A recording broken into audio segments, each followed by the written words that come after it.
Welcome to our official YouTube channel of Hasmukh Goswami College of Engineering. I am Professor Gautam Patel from Mathematics Department. Now, my subject is complex number and partial differential equation, and topic is property of complex numbers. Now, in properties of complex number, first properties is geometrical representation of complex number.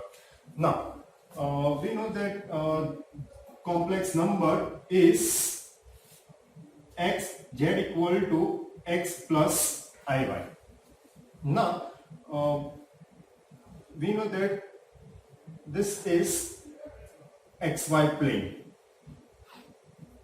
where this is x-axis, this is y-axis is positive foot, and this is negative y-axis, it denoted by x dash, and this is negative y-axis y dash. Now, if we represent in the coordinate form, is z equal to x y, and it's in the xy plane, it's denoted by pxy point.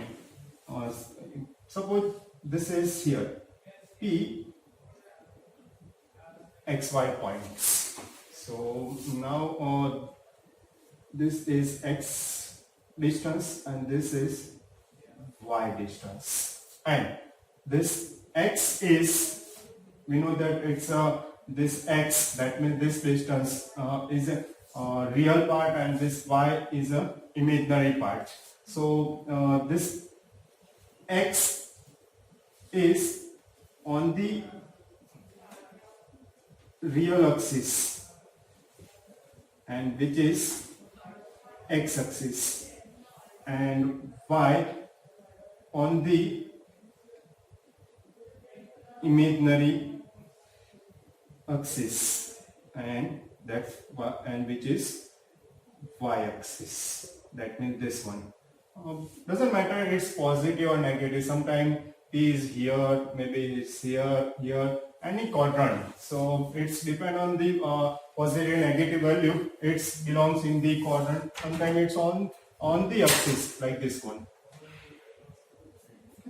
And this we know that in the Cartesian form this is xy plane, but here xy is nothing but z, so it's also known as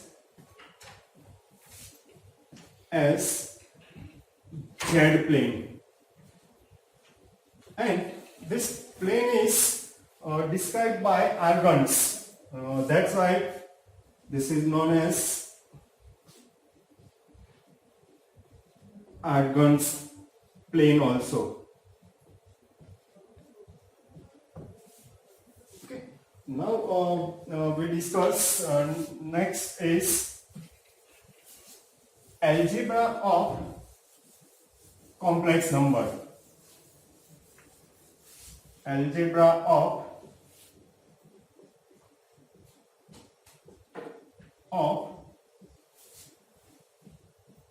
complex numbers. We know that what is algebra? Algebra, that means addition, subtraction, multiplication and division, and in real value, that means suppose 2 plus 3, so we get 5. So similarly, what is in the complex form? So for the this operation, first we consider let z1 and with real part x1, that means x1 plus an imaginary part y1, so x1 plus y1 is first complex number, and z2 equal to x2 plus iy2. Here x2 is real part and y2 is imaginary part of complex number z2 are two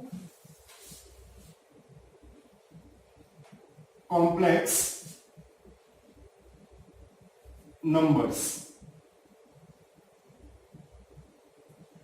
Then number 1, addition. So we know that its addition is Z1 plus Z2. That means complex number Z1 and Z2. So put here Z1 is x1 plus I y1 plus x2 plus I y2 is second. So addition is only real part addition with real part. That means corresponding part. So real part plus real part. So we get x1 plus x2 plus. Now in imaginary part, that means y1 and y2. So here I y1 and I y2. I is common terms. So we take common and we get in bracket y1 plus y2. So addition of that two complex number z1 and z2 is z1 plus z2.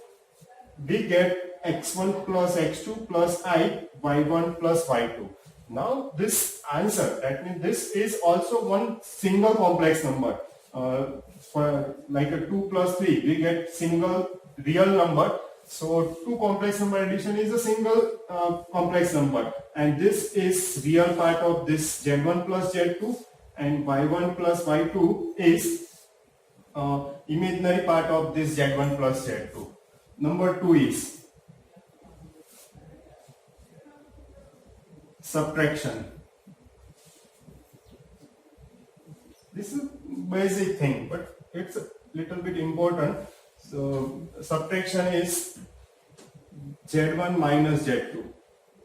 So here z1 is x1 plus I y1 minus. Now here take a parenthesis, because when we multiply minus inside, it's change the sign. So always take a parenthesis. So x2 plus I y2.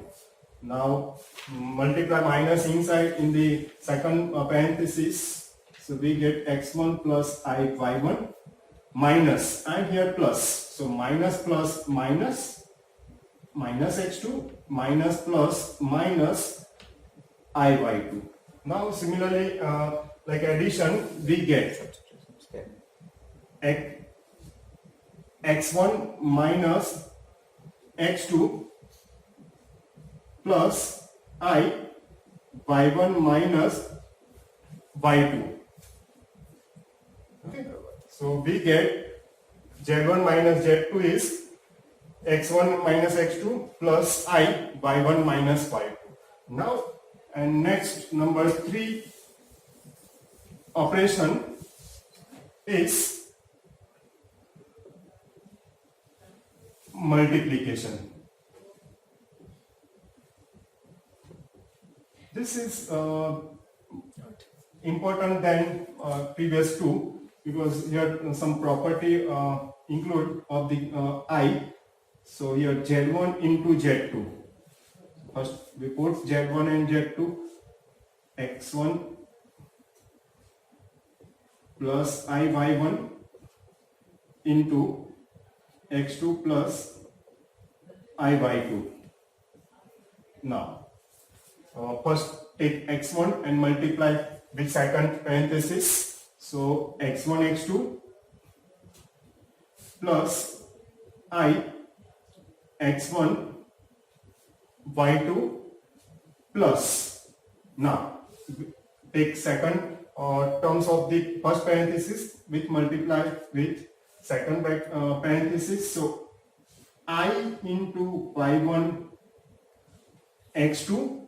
Now I y1 into I y2. Here multiply I2 times. So I into I, we get I square y1 into y2. Now this equal to now we know that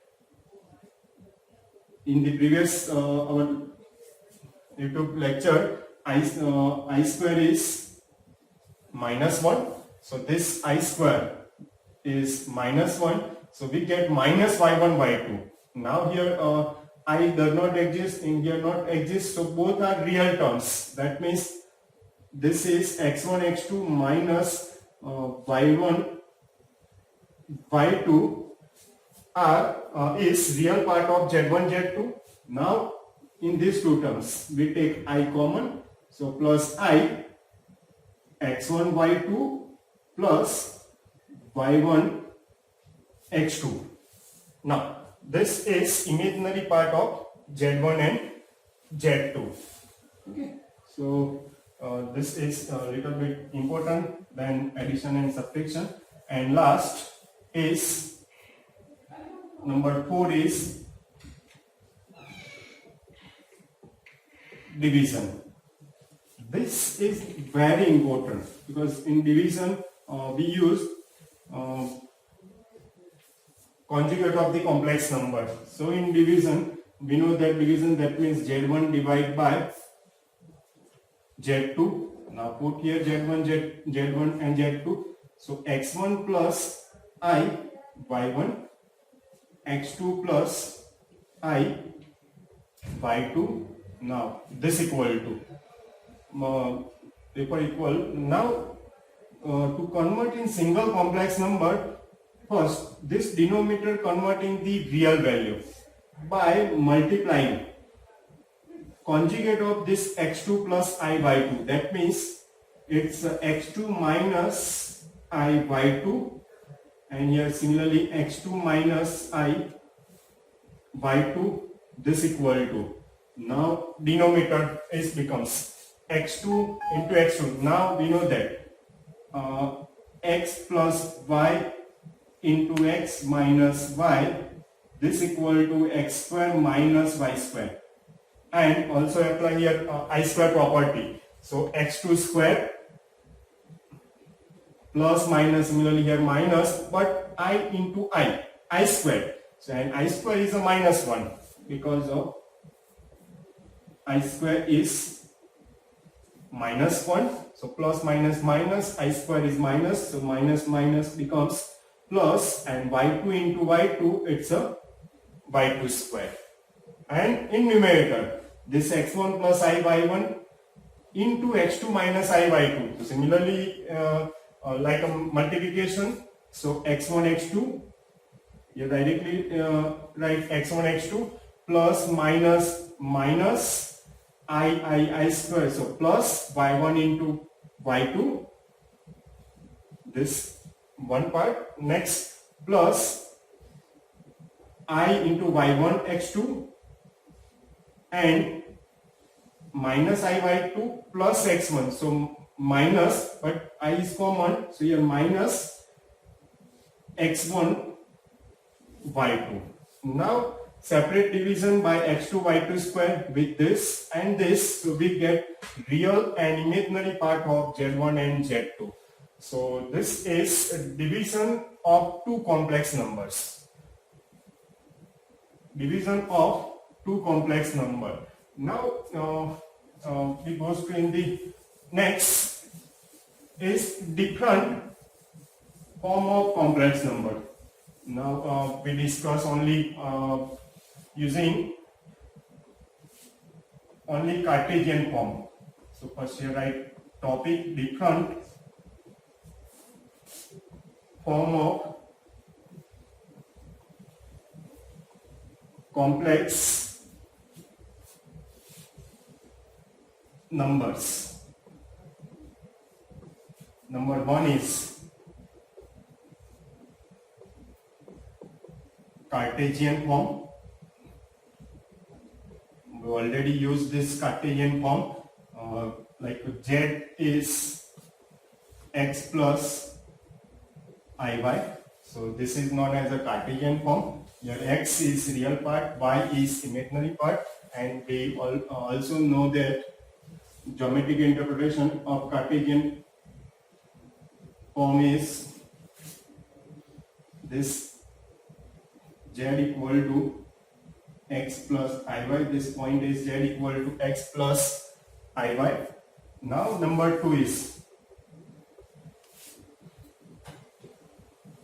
polar form,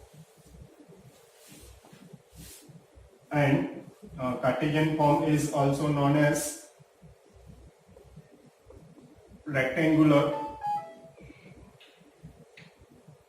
form. Similarly, polar form is known as circular form of complex number. Now we know that Cartesian form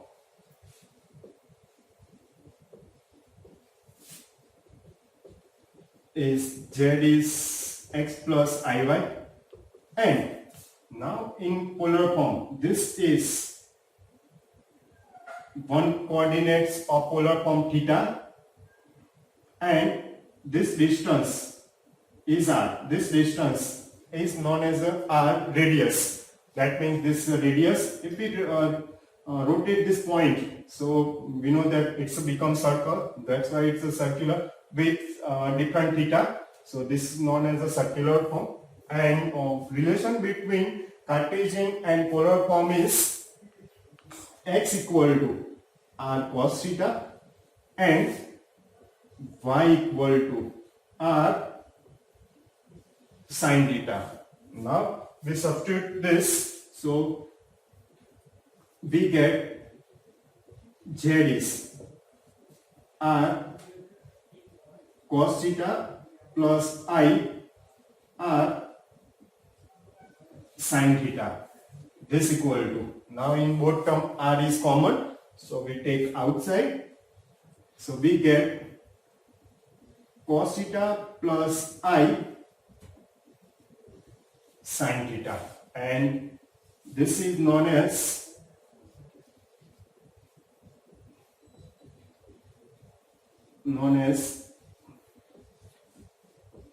polar form. Okay, so z equal to r in bracket cos theta plus I sin theta, or z equal to r cos theta plus I r sin theta is known as polar form of the complex number. Now, and last, number 3, exponential form. Now, in polar form we know that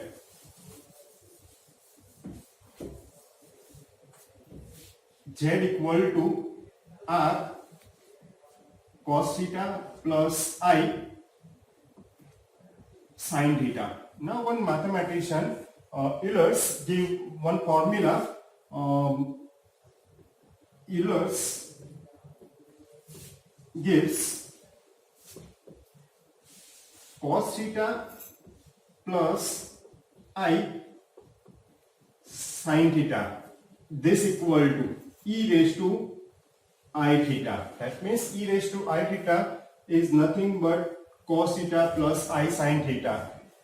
Then we get the exponential form z is r into e raised to I theta. So exponential, this is a exponential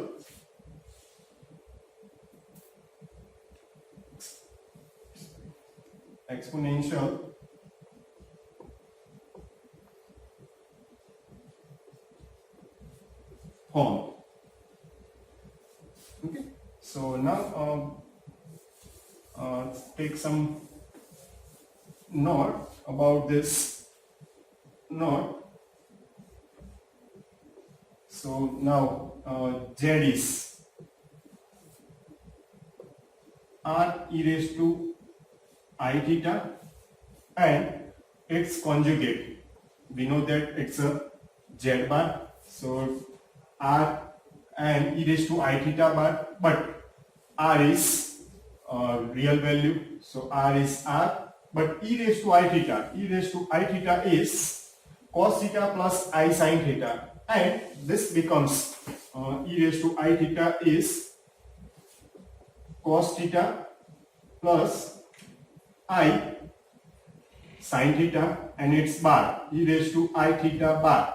Then we get this bar, so we get this bar, and this is cos theta minus I sin theta, and we get e raised to minus I theta. That means e raised to I theta bar is e raised to minus I theta, So here we get z bar is r into e raised to minus I theta.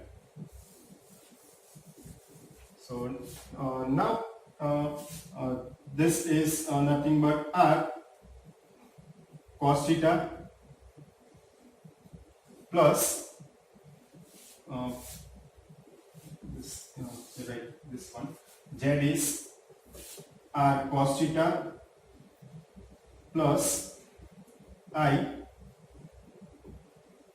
sin theta, and z bar is r sin theta, z bar is r cos theta minus I r sin theta. Now adding both, so this plus I r sin theta, this minus r sin theta cancel out, we get 2r cos theta equal to z plus z bar. Therefore cos theta equal to z plus z bar by 2r, if r is any real value. Similarly, if we subtract, that means z minus z bar, so r cos theta minus r sin theta cancel out, plus I r sin theta minus minus plus, so we get 2r sin theta, this equal to z minus z bar, that implies sin theta, this equal to, your I is remaining, so 2ir sin theta z minus z bar, so sin theta is z minus z bar divided by 2ir. If you take r is 1, then it's z plus z bar by 2. Here similarly z minus z bar by 2i. That means we get the cos theta and sin theta from the conjugate complex number and from its conjugate. Okay. So now we discuss more property of complex number.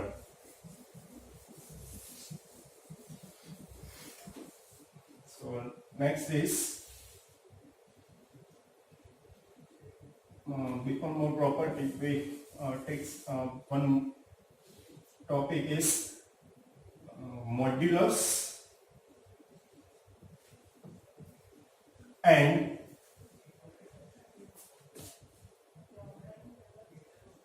argument of, and which is known as amplitude of complex numbers. Okay. So now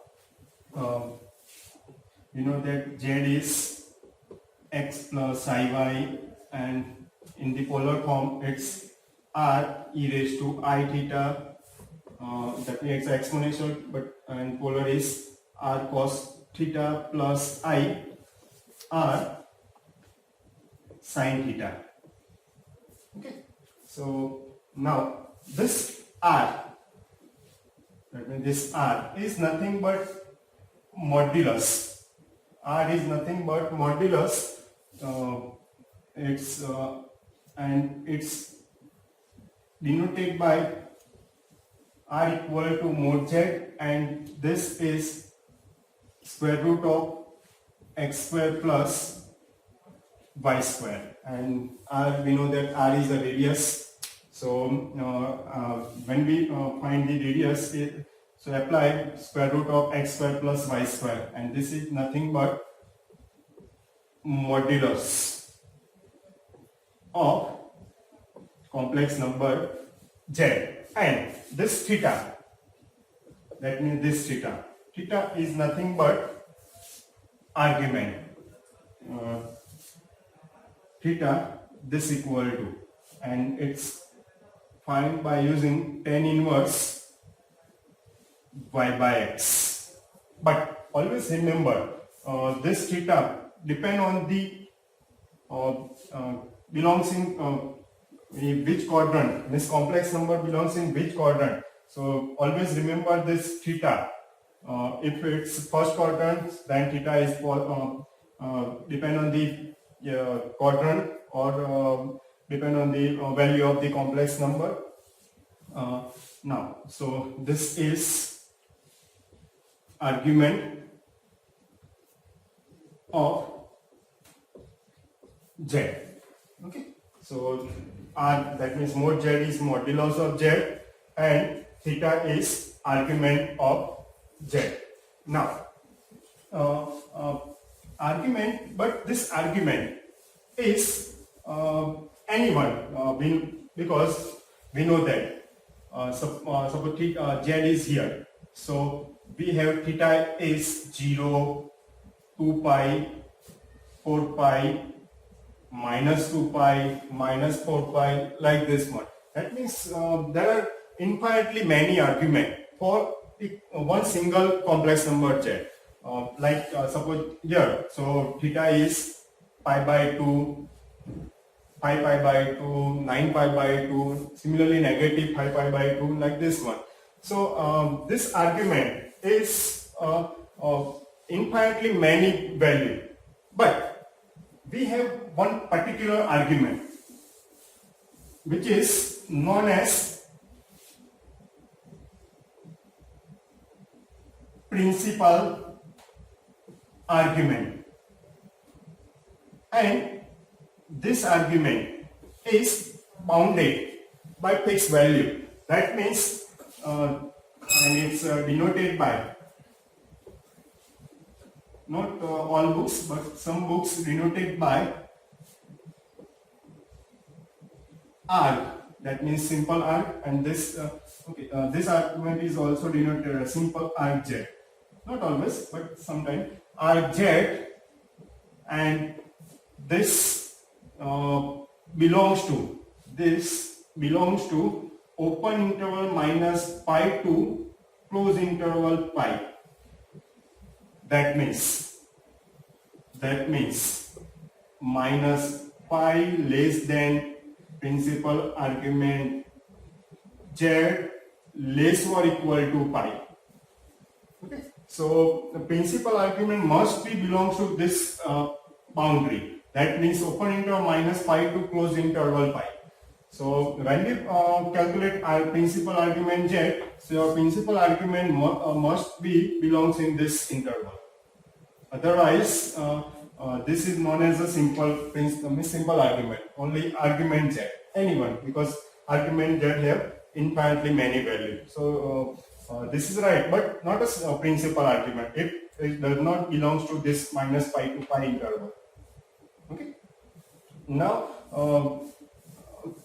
there are difficulty of the find the principal argument, but we write some basic step to find the principal argument. Okay. So basic steps to find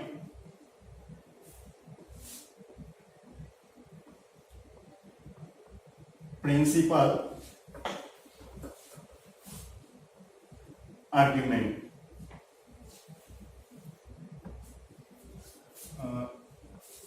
Number one, if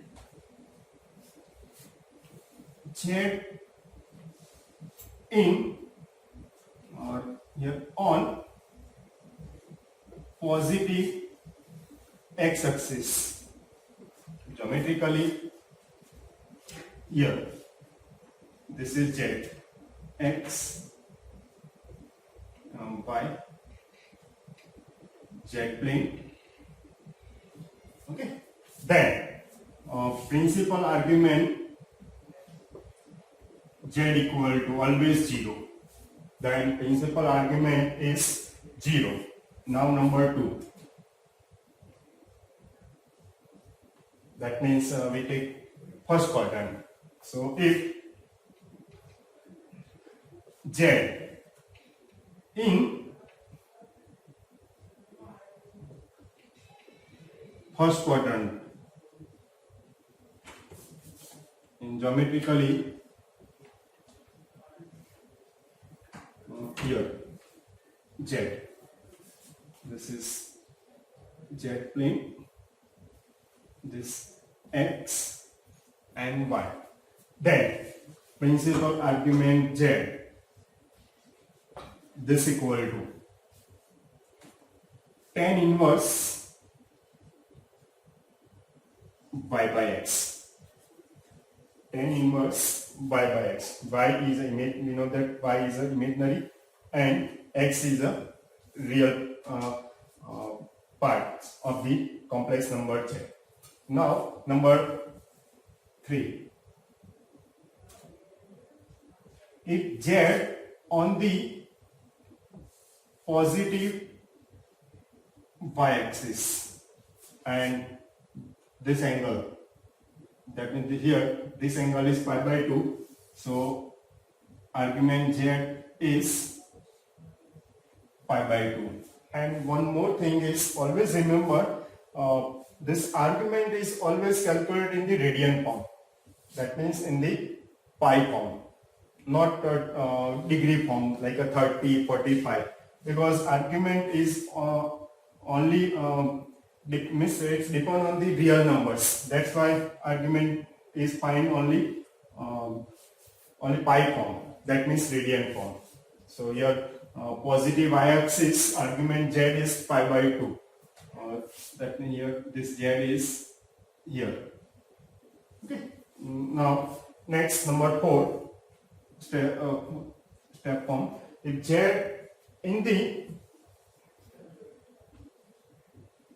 second quadrant, okay, so we know that this is second quadrant, okay. Then your principal argument Z calculate by using pi minus tan inverse mod of y by x. Okay, this is a shortcut. All step is shortcut methods. So principal argument Z equal to pi minus tan inverse mod of y by x when your Z in the second quadrant. Okay. So now number 5. If Z on the negative x-axis, that means here. Now on the negative x-axis there are two possibilities. One is this angle is pi, and from this is minus pi. But minus pi does not belong in the principal argument range.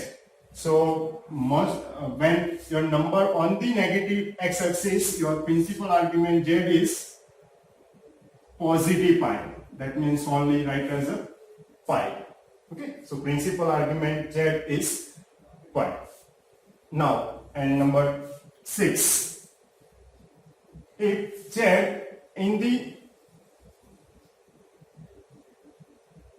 third quadrant, that means here, this is our third quadrant of the Z plane or XY plane. Then your principal argument Z is tan inverse mod of pi by x minus pi. That means principal argument Z is tan inverse y by x minus pi. Okay. And next is number 7. If Z on the negative y-axis, then now negative y-axis, so this angle is minus pi by 2 from the negative side, so your principal argument Z is minus pi by 2. And last, in the fourth quadrant, if it is on the fourth quadrant, then if Z in the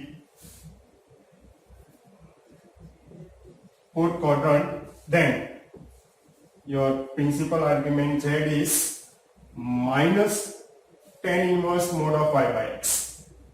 Okay, so principal argument Z is minus tan inverse mode of y by x. So this each step to find the any complex number principal argument z. So now please like it, share it, and don't forget to subscribe it.